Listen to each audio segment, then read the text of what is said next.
Hello everyone, welcome back to అశ్వ to Z tech. నా పేరు అశోక్.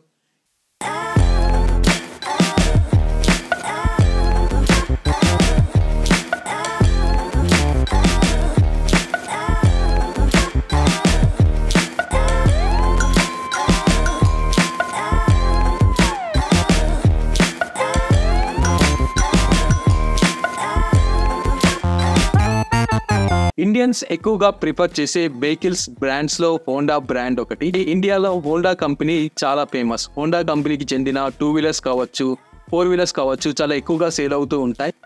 ఈ Honda company electric vehicle market లో కూడా ఎంటర్ అయింది. ఎలక్ట్రిక్ వెహికల్స్ ని కూడా మ్యానుఫ్యాక్చర్ చేస్తుంది.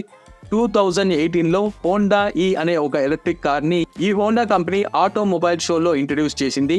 ఈ హోండా ఈ ఎలక్ట్రిక్ కార్ అప్డేట్ ఏమైంది అంటే, ఈ హోండా ఈ ఎలక్ట్రిక్ కార్ ని ఇండియాలో రిలీజ్ చేస్తారా, రిలీజ్ చేస్తే ఏ డేట్ లో రిలీజ్ చేస్తారు, ఈ కార్ స్పెసిఫికేషన్స్ ఏంటి, ఈ క్వశ్చన్స్ అన్నిటికీ ఆన్సర్ కోసం ఈ వీడియో చేశాను. ఈ వీడియోలో హోండా ఈ ఎలక్ట్రిక్ కార్ అప్డేట్ గురించి డిస్కస్ చేయబోతున్నాను. వీడియోని ఎండ్ వరకు చూడండి. ఇండియాలో కాంపాక్ట్ సైజ్ ఉండే కార్స్ కి క్రేజ్ ఎక్కువ. ఎలాగైతే వ్యాగనార్, మారుతి 800, రెనాల్ట్ క్విడ్ ఈ కార్స్ మార్కెట్లో సక్సెస్ఫుల్ గా సెల్ అవుతున్నాయి. ఎందుకంటే ఇవి చిన్న ఫ్యామిలీకి సెట్ అయ్యే కార్స్ అండ్ బడ్జెట్ కార్స్ కూడా. అలాగే హోండా కూడా హోండా ఈ అనే ఎలక్ట్రిక్ కార్, కాంపాక్ట్ సైజ్ ఉండే కార్ని మార్కెట్లోకి రిలీజ్ చేయబోతుంది. సో ఈ కార్ టెక్నాలజీ అండ్ పవర్లో కూడా అడ్వాన్స్గా ఉంటుంది. ఈ హోండా ఈ ఎలక్ట్రిక్ కార్ డాష్ బోర్డ్ గురించి మాట్లాడుకున్నట్లయితే ఇక్కడ పెద్ద డిస్ప్లే వస్తుంది. ఈ పెద్ద డిస్ప్లేలో కార్ స్మార్ట్ ఫీచర్స్ని కంట్రోల్ చేయొచ్చు అండ్ కార్ పర్ఫార్మెన్స్ని కూడా ట్రాక్ చేయొచ్చు. ఈ కార్లో ఇంకో లగ్జీరియస్ ఫీచర్ ఏంటంటే సైడ్ ORVMని రీప్లేస్ చేస్తూ ఒక కెమెరా ఉంటుంది. ఈ కెమెరా ఫుటేజ్ లోపల మానిటర్లో ప్లే అవుతూ ఉంటుంది. ఈ కార్లో ఉండే పెద్ద డిస్ప్లేలో ఒక అడ్వాన్స్ స్మార్ట్ ఫోన్లో ఉండే అన్ని ఫీచర్స్ కూడా ఉంటాయి. అంటే నావిగేషన్, కాలింగ్, సో ఇలాంటి స్మార్ట్ ఫీచర్స్ అన్నీ ఉంటాయి. ప్లస్ ఈ డిస్ప్లేని యూజ్ చేసి మనం ఎక్స్బాక్స్ కనెక్ట్ చేసి గేమింగ్ కూడా చేయొచ్చు. కంప్లీట్ కార్ విండోస్కి స్టైలిష్ లుక్ కోసం ఫ్రేమ్లెస్ గ్లాస్ని యూజ్ చేశారు.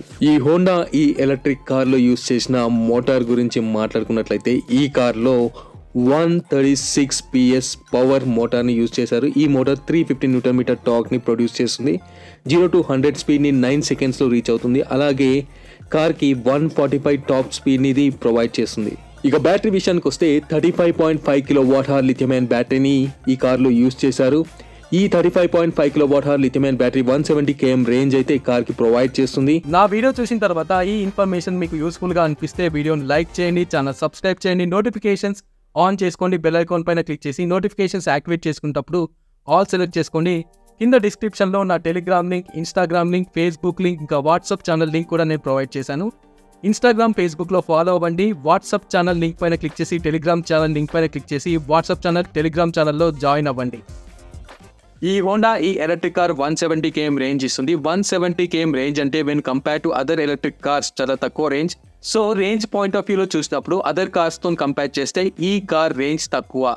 ఈ కార్లో టాప్ స్పీడ్ వచ్చేసి 0 to 100 రీచ్ అవడానికి ఈ కార్ 9 సెకండ్స్ టైం మాత్రమే తీసుకుంటుంది. ఇందులో ఫాస్ట్ ఛార్జింగ్ అండ్ స్పీడ్ అనేది బెనిఫిట్ అనుకోవచ్చు. బట్ 170 km రేంజ్ అంటే చాలా తక్కువ రేంజ్. ఛార్జింగ్ పరంగా, స్పీడ్ పరంగా ఈ కార్ని మనం కన్సిడర్ చేయొచ్చు, బట్ రేంజ్ విషయంలో కన్సిడర్ చేయరాదు.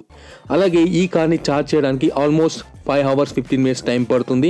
ఫాస్ట్ ఛార్జింగ్ ఆప్షన్ కూడా ఉంది. కార్ని ఛార్జ్ చేయడానికి ఛార్జింగ్ పోర్ట్ని ఫ్రంట్లో డిజైన్ చేశారు. ఈ ఛార్జింగ్ పోర్ట్కి ఒక ఓపెన్ అండ్ క్లోజ్ లిడ్ ఉంటుంది. ఈ లిడ్ని మనం ఓపెన్ చేసుకొని ఛార్జర్ కనెక్ట్ చేసుకొని కార్ని ఛార్జ్ చేసుకున్న తర్వాత లిడ్ని క్లోజ్ చేసుకోవచ్చు. అంటే ఛార్జింగ్ పోర్ట్ని సేఫ్గా ఉంచడానికి ఈ టెక్నాలజీ యూజ్ చేశారు. పైన ఐకార్స్లో కొన్ని ఇన్ఫర్మేటివ్ వీడియోస్ ఉన్నాయి. ఐకార్స్ ఆప్షన్ పైన క్లిక్ చేసి ఆ వీడియోస్ కూడా చూడండి. ఇక ఫైనల్గా ఈ హోండా ఈ electric car availability and pricing details గురించి మాట్లాడుకున్నట్లయితే, ఫస్ట్ ఆఫ్ ఆల్ అవైలబిలిటీ గురించి మాట్లాడుకుందాం. ఈ కార్ని అదర్ కంట్రీస్లో అయితే రిలీజ్ చేశారు, అంటే కొన్ని వెహికల్స్ని మాత్రమే రిలీజ్ చేశారు. ఈ కార్ ప్రైస్ వచ్చేసి 25 lakhs ఉంది. అంటే అదర్ కంట్రీస్ కరెన్సీలో వాళ్ళ కంట్రీ ప్రకారంగా మనం క్యాలిక్యులేట్ చేసుకోవచ్చు. 25 lakhs ప్రైస్ ఉన్న కార్ స్పెసిఫికేషన్ చూసినట్లయితే 170 km రేంజ్ ఇస్తుంది. ప్లస్ ఇందులో ఫాస్ట్ ఛార్జింగ్ అండ్ స్పీడ్ అనేది బెనిఫిట్ అనుకోవచ్చు. బట్ 170 km రేంజ్ అంటే చాలా తక్కువ range. So 25 lakhs over pricing అవుతుంది. ఈ స్పెసిఫికేషన్స్తో ఫర్ ఎగ్జాంపుల్ మీరు కొంటారా ఈ కార్ని? కొన్నారు. ఎందుకంటే 25 lakhs పెడితే దీనికంటే మంచి పవర్ఫుల్ స్పెసిఫికేషన్స్ ఉన్న కార్స్ మనకి అవైలబుల్ ఉన్నాయి. సో ఈ కార్ మార్కెట్ని బీట్ చేయలేక అదర్ కంట్రీస్లో అయితే ఈ కార్ ప్రొడక్షన్ ఎండ్ అయిపోయింది. అదర్ కంట్రీస్లో ఈ కార్ ప్రొడక్షన్ ఎండ్ అయిన తర్వాత ఆ కంట్రీ మార్కెట్ని బీట్ చేయలేకపోతే ఇండియాలో రిలీజ్ చేస్తే 25 lakhs పెట్టి ఈ కార్ని ఎవరు కొంటారు? ఇండియాలో తక్కువ బడ్జెట్ కార్స్ని ఎక్కువ ప్రిఫర్ చేస్తారు. ఓవర్ ప్రైస్ ఉన్నా కానీ, ఓవర్ స్పెసిఫికేషన్స్ ఉన్నా కానీ, సో స్పెసిఫికేషన్స్ తగ్గట్టు ప్రైస్ ఉంటే సో కొంతమంది కొనొచ్చు.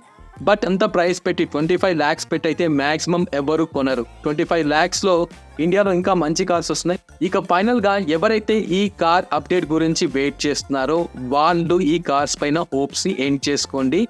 ఈ కార్ ప్రొడక్షన్ ఎండ్ అయిపోయింది. ఈ కార్ ఇంకా ఇండియాలో రిలీజ్ కాదు. ఈ హోండా ఈ ఎలక్ట్రిక్ కార్ పైన మీ ఒపీనియన్ నాకు కామెంట్స్లో పింక్ చేయండి.